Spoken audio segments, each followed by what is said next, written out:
চন্দরান ফুলবাড়ি 1 নং গ্রাম পঞ্চায়েতের তৃণমূল অঞ্চল সভাপতি রাজকান্ত বর্মার বাড়ির সামনে থেকে একটি তাজা বোমা উদ্ধার। ঘটনা ঘিরে চাঞ্চল্য এলাকায়।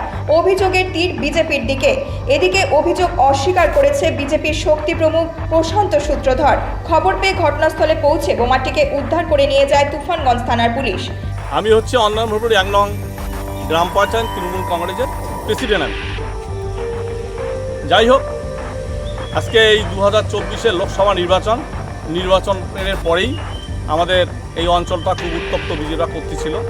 কারণ আজকে আমাদের রাজ্যে বিজেপির এত ভরাডুবির পরেও ওরা গতকাল আমাদের জিপি অফিসের সামনে ওরা একটা বিজয় উৎসব করেছিল এবং সেই বিজয় উৎসবকে কেন্দ্র করে হয়তো রাত্রে বা এখানকার যারা বিজেপি নেতৃত্ব আছে তারা এসে আমাকে ভয় ভীতি এবং আমাকে হয়তো প্রাণে মারার জন্যই এই বোমটা আমার বাড়ির সামনে রেখেছিল।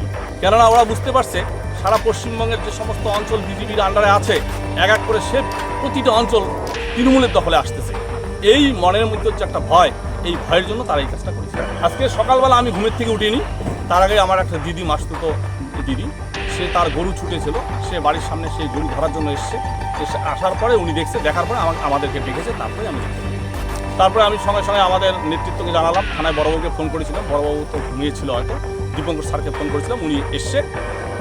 উনি বোম প্রাণে মারার জন্যই কারা রাখলো এটা? এরা বিজেপির দুষ্কৃতীরা বিজেপির গুন্ডারে রাখবে, তাছাড়া কেউ রাখতে পারে না। অশান্ত, আমাদের শান্ত পরিবেশে অশান্ত করার জন্যই এই চেষ্টাটা ওরা করছে। সম্পূর্ণটাই মিথ্যা কথা। কারণ কী হয়েছে, আমাদের বিজেপি কর্মীর উপরে কিছুদিন ধরে হুমকি চলছে। আমাদের বিজেপির উপরে বিজেপি কর্মী আছে, আর আমাদের ভিতরে বুথ সহসভাপতি আছে অজিত মহন্ত, তপন বর্মন। এদেরকেও আক্রমণ করার জন্য একটা বুদ্ধি চলছে। কালকে আমাদের অঞ্চলে 1 নম্বর অঞ্চলে বিজয় উৎসব করছি আমরা, নরেন্দ্র মোদী প্রধানমন্ত্রী হয়েছে, তার উপলক্ষে আমরা একটা বিজয় উৎসব করছি। বিজয় উৎসব করার পরবর্তীতে ওরা বাড়ির সামনে ওই চলার বম ওদের বাড়ির সামনে আমরা কি অঞ্চলে পাঠাইছি, এখানে পাঠাইছি, তা ফুর্তি করছি।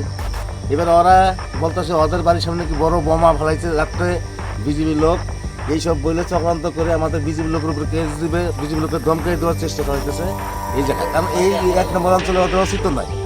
এই 1 নম্বর অঞ্চলে আমরা 4000 ভোটে জিতছি এবং আমরা 12টা বুথের মধ্যে আমরা 11টা বুথে জিতছি এবং যে বুথে কন্ট্রোল যেই বুথেও আমরা জিতছি। এই বুথে টিএমসির পঞ্চায়েত কিন্তু এবার হেরে গেছে, 215 ভোটে হেরে গেছে।